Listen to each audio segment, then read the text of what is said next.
Kita mulai dari era 1949 sampai dengan 1950-an. Nah, munculnya etika komputer ini merupakan suatu bidang studi dimulai dari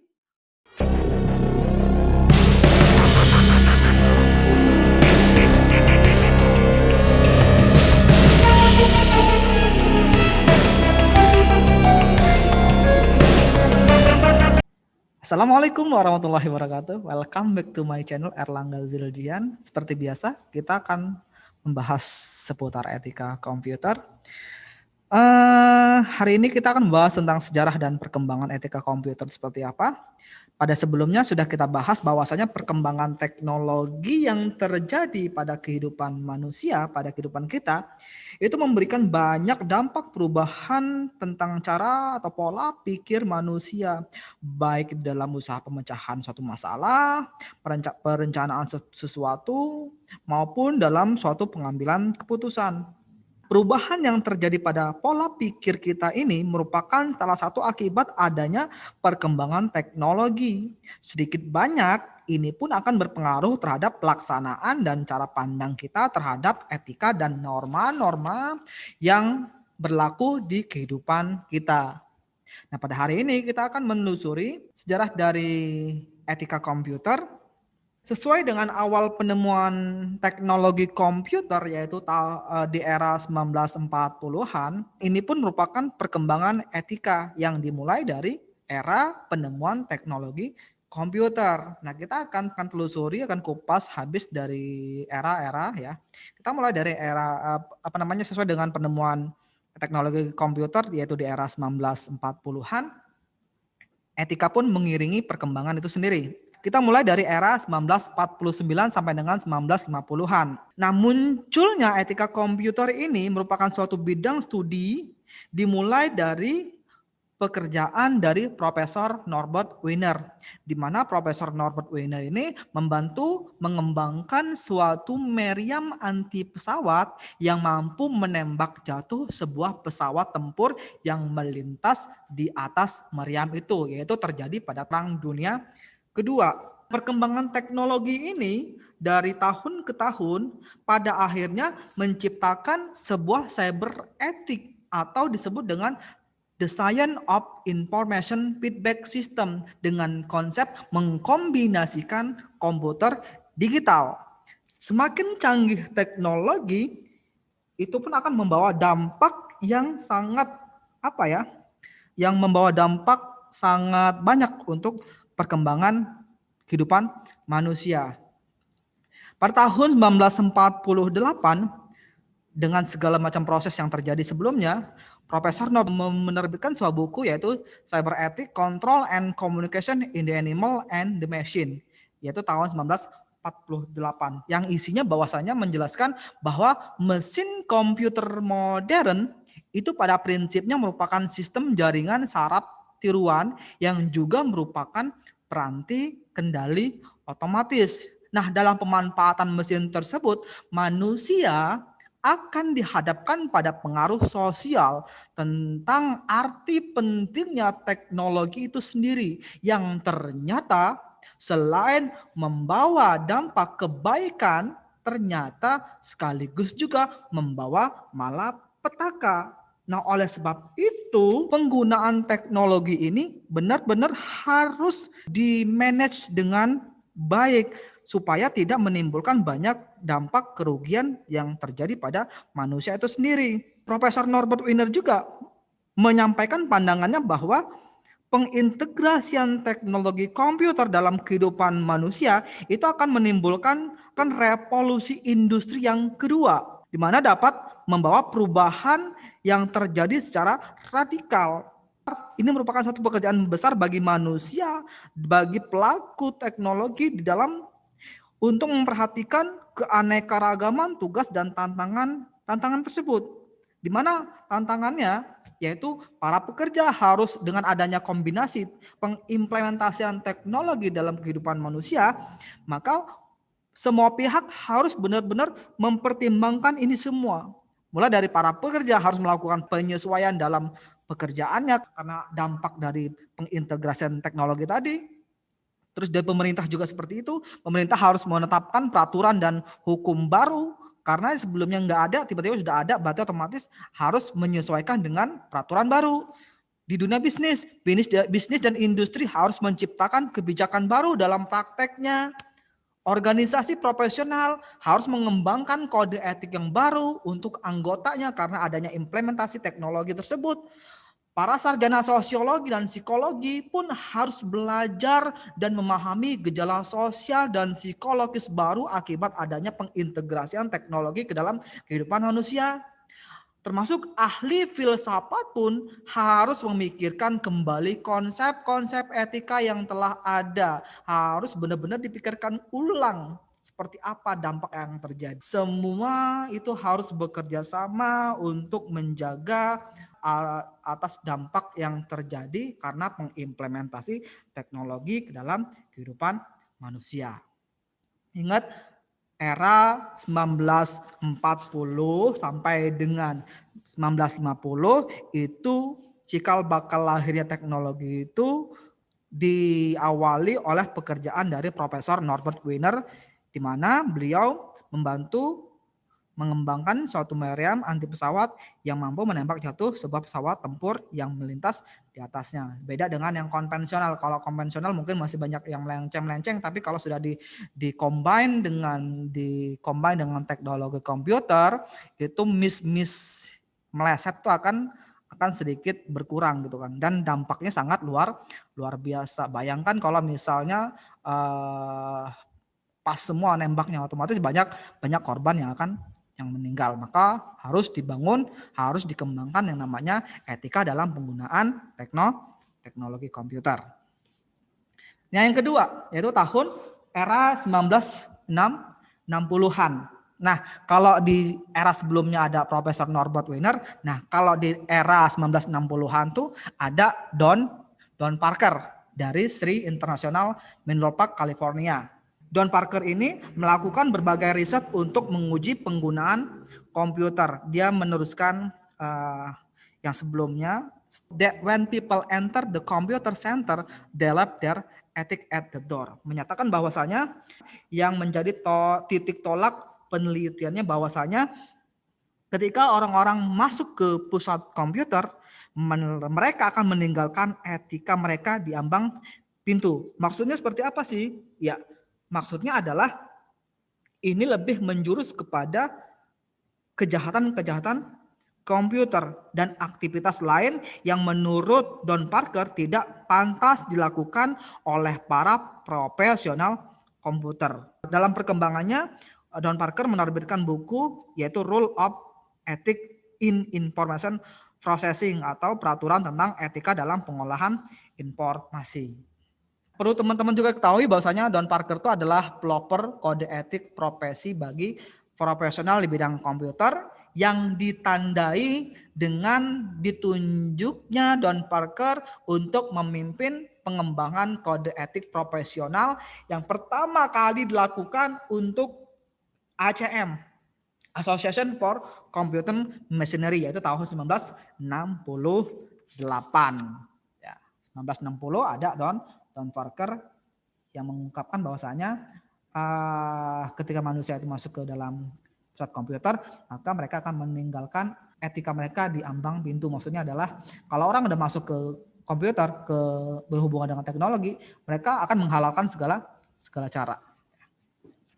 1970-an, 10 tahun kemudian, 1970-an ada Joseph Weizenbaum.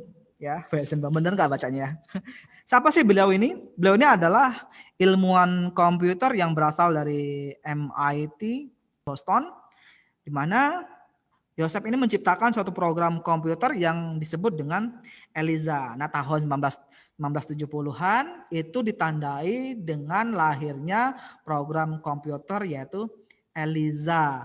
ELIZA ini merupakan tiruan dari psikoterapis Rogerian yang mampu melakukan wawancara langsung dengan pasien yang akan diobati. Jadi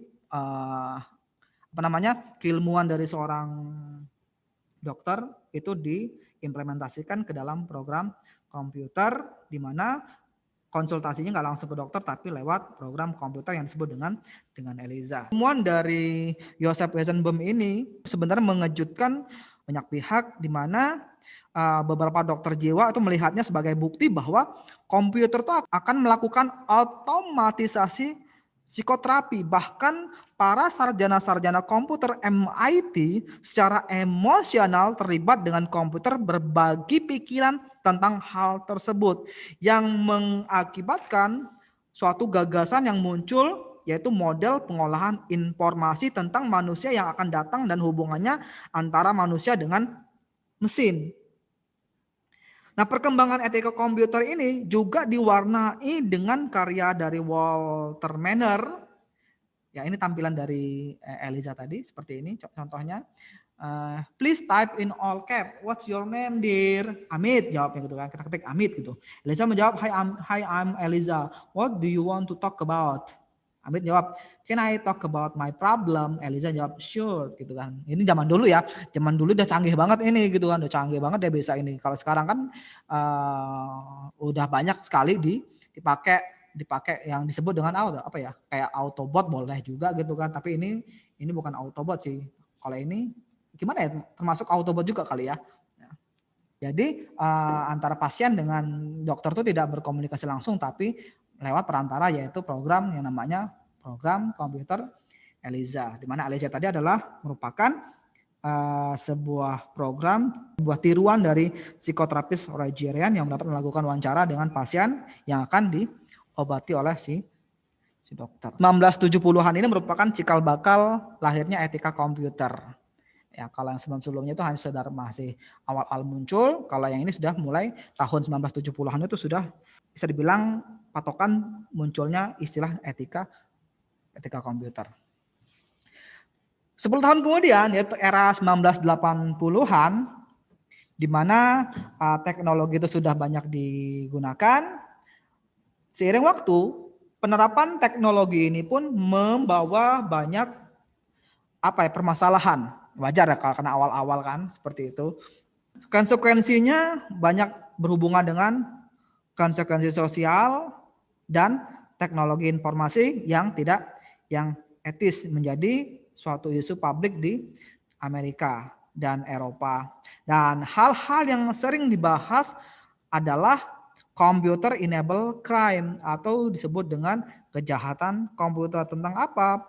Yaitu tentang masalah-masalah yang disebabkan karena kegagalan sistem komputer, invasi keleluasaan perilaku melalui database komputer, dan perkara pengadilan mengenai kepemilikan perangkat lunak. Nah, ini masalah-masalah yang terjadi pada era 1980-an. Tokoh-tokoh etika komputer yang muncul pada era ini ada James Moore dari Dartmouth College, dan ada Deborah Jensen dari Rensselaer Polytechnic Institute, ya, menyatakan bahwasanya diawali dengan penerbitan artikel dari miliknya James Moore yang berjudul What is Computer Ethics? Apa sih komputer etik itu? Nah, ini dijadikan sebagai isu khusus yang mengangkat tentang etika komputer yang diangkat pada jurnal Metafilosofi tahun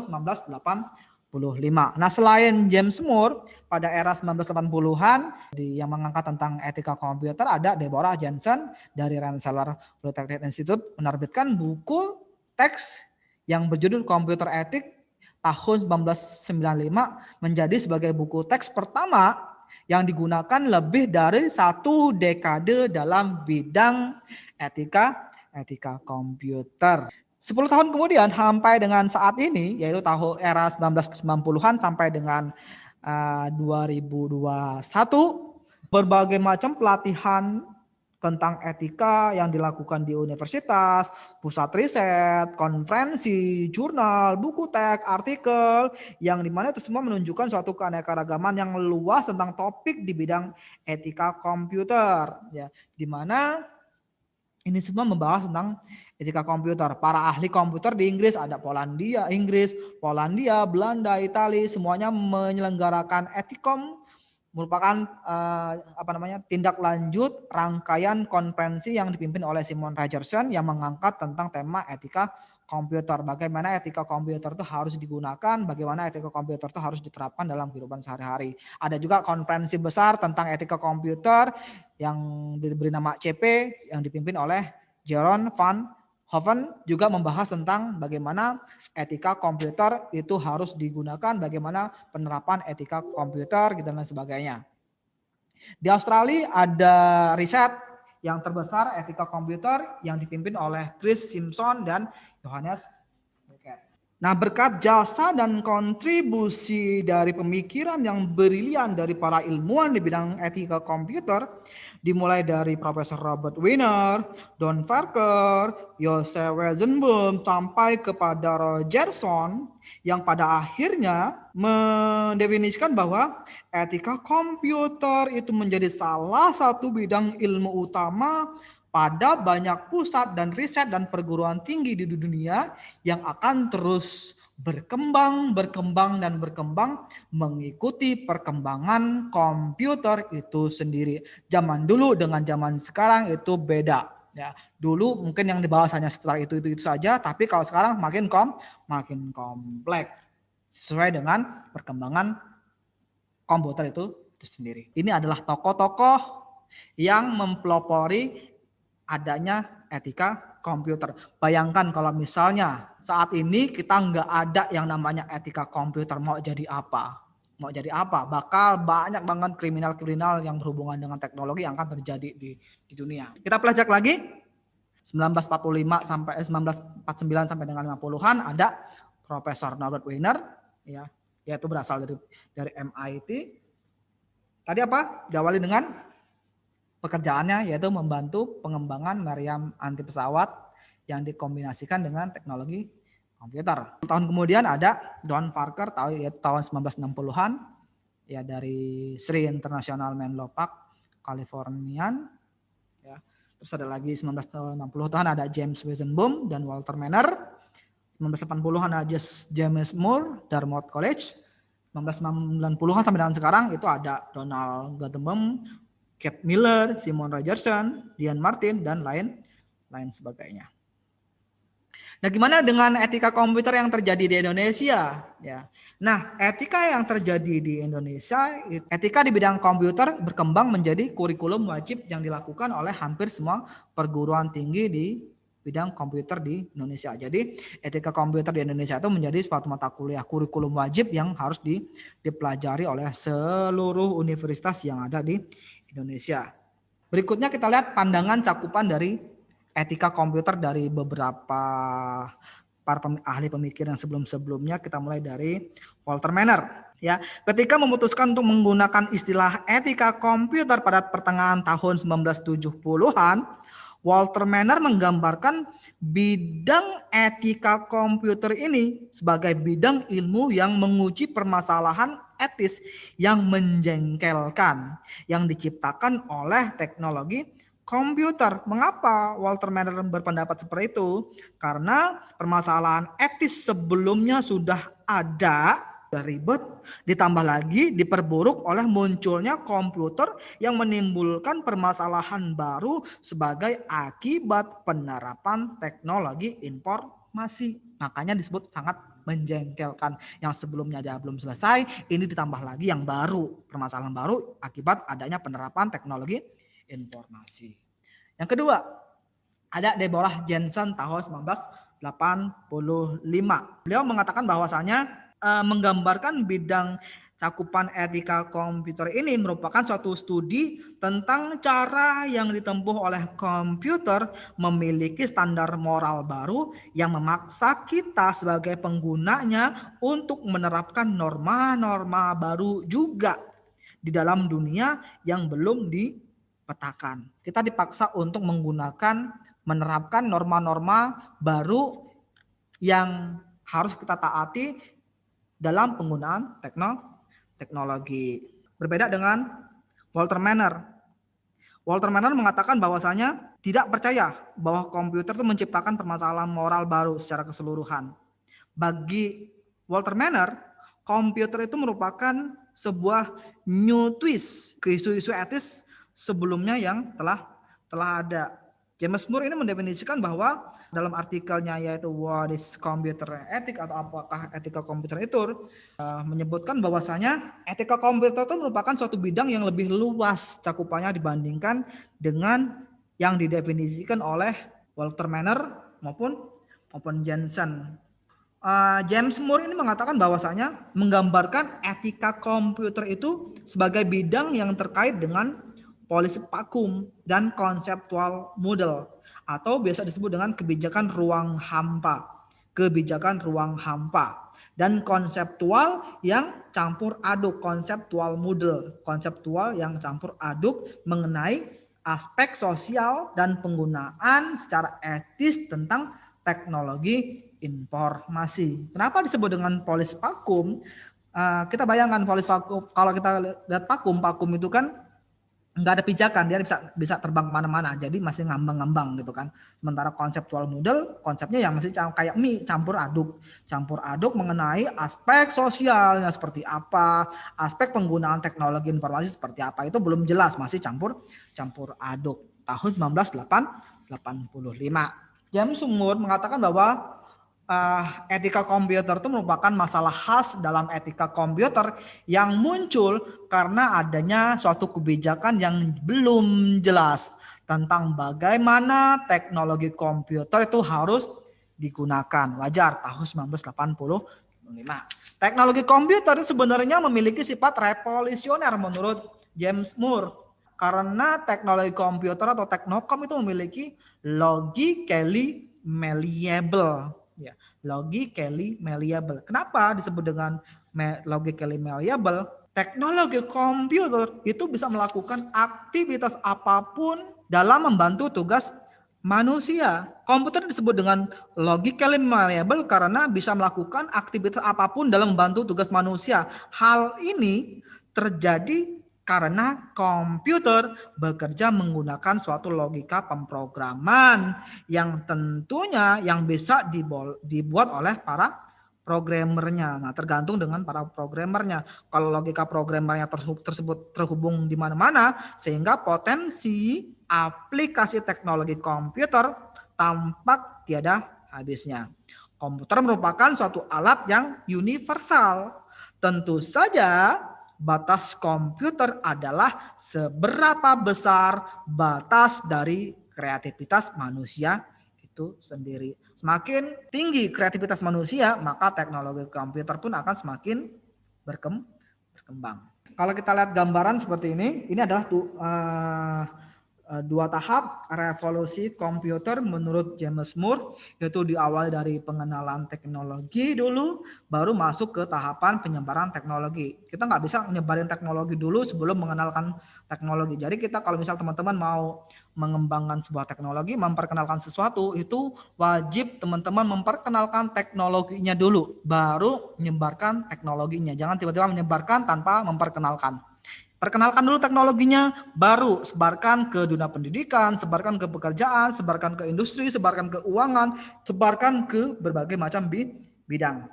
Kita masuk ke isu-isu pokok etika komputer. Ini merupakan isu-isu pokok yang berhubungan dengan etika di bidang pemanfaatan teknologi komputer. Ya, yang pertama ada computer crime.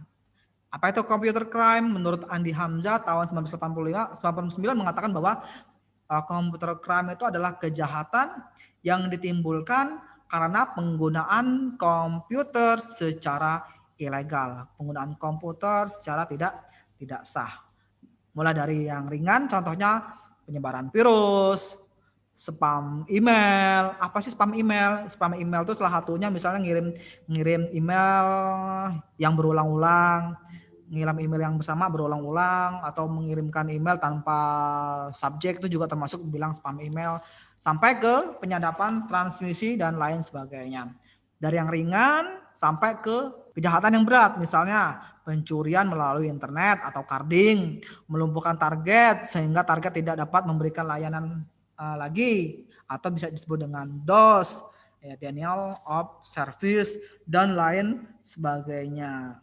Ini juga merupakan isu pokok etika komputer, cyber ethic. Nah, salah satu perkembangan pesat di bidang komputer adalah penggunaan internet.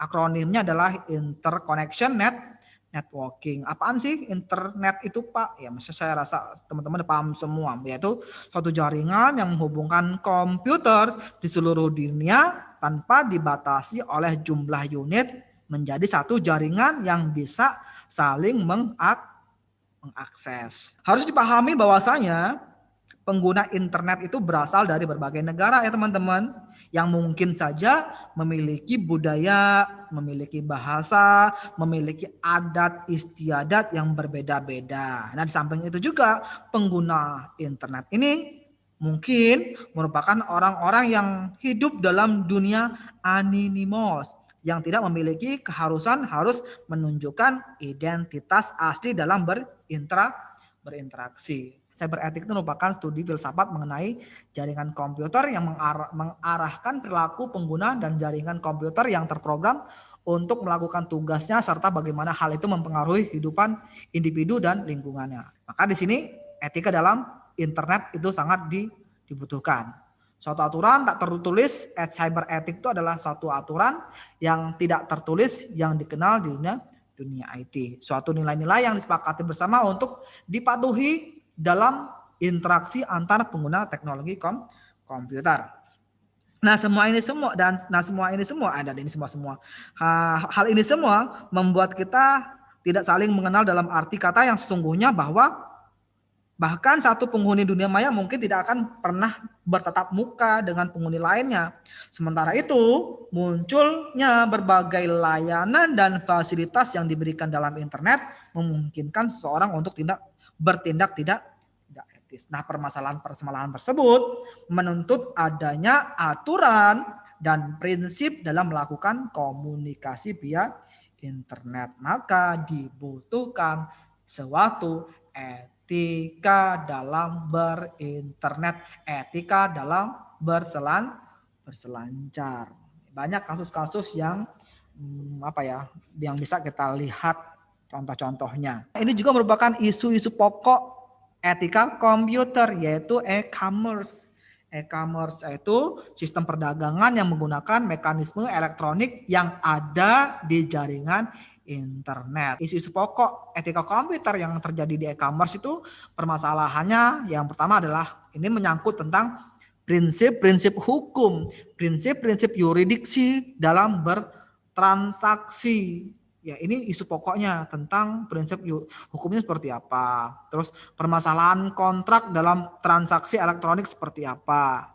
Masalah perlindungan konsumen, kalau misalnya terjadi penipuan harus gimana gitu kan. Ini adalah isu-isu pokok yang sering muncul dalam e-commerce ya. Masalah pajak, ya masalah pajaknya seperti apa. Kasus-kasus pemalsuan tanda tangan digital seperti apa. Nah, ini yang berhubungan dengan isu-isu pokok tentang etika komputer di e-commerce. Pelanggaran HKI, hak kekayaan intelektual.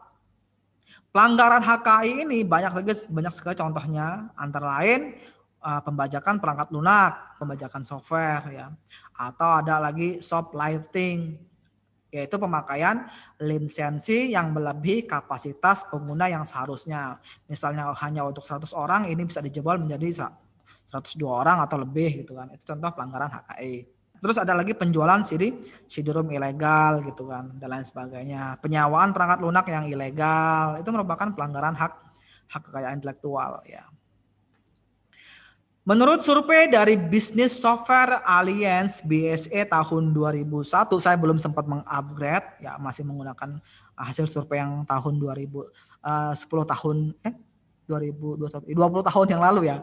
20 tahun yang lalu mengatakan bahwa Indonesia, nanti teman-teman bantu juga gimana hasil survei yang terbaru itu ya, dari Business Software Alliance atau dari yang lain juga kita lihat apakah tetap sama menempatkan Indonesia menduduki peringkat ketiga sebagai negara pembajak software terbesar di dunia setelah Vietnam dan Cina ya. Kalau di Asia Tenggara, kalau di Asia ya, kalau di Asia Indonesia itu berada di peringkat satu. Kalau di dunia, Indonesia berada di tingkat ketiga setelah Vietnam dan Cina. Sementara pembajakan yang sering terjadi di negara kita itu adalah pembajakan yang berhubungan dengan end user, seperti penggunaan lisensi. Ya, biasanya hanya untuk satu lisensi, ini bisa dipakai ke banyak PC. Ya, terus ada lagi pelanggaran kontrak lisensi. Ya, kontrak lisensinya harus gini-gini, ternyata kita langgar. Terus ada lagi pemuatan perangkat lunak atau penginstalan perangkat lunak bajakan ke dalam PC. Ini yang banyak sekali terjadi di Indonesia. Nah, berikutnya adalah tanggung jawab profesi, ya, terutama bagi kita orang-orang yang memang berkecimpung di bidang iptek, ya, menyangkut kewajiban perilaku profesi kita terhadap ilmu pengetahuan dan teknologi, terhadap masyarakat, terhadap sesama pengembangan profesi ilmiah, terhadap sesama umat manusia, terhadap lingkungan hidup kita. Munculnya kode etik profesi tersebut tentunya memberikan gambaran adanya tanggung jawab yang tinggi bagi para pengembang profesi, utamanya di bidang komputer, untuk menjalankan fungsi dan tugasnya sebagai seorang profesional dengan baik sesuai garis-garis profesionalisme yang ditetapkan. Isu-isu pokok di bidang etika komputer seperti yang disebutkan di atas tadi, ada computer crime, cyber ethic, HKI, e-commerce, serta tanggung jawab profesi akan kita bahas lebih lanjut pada pertemuan berikutnya. Oke, pertemuan kita cukup sampai di sini. Saya akhiri. Jangan lupa like, komen, subscribe-nya. Oke, saya akhiri. Assalamualaikum warahmatullahi wabarakatuh.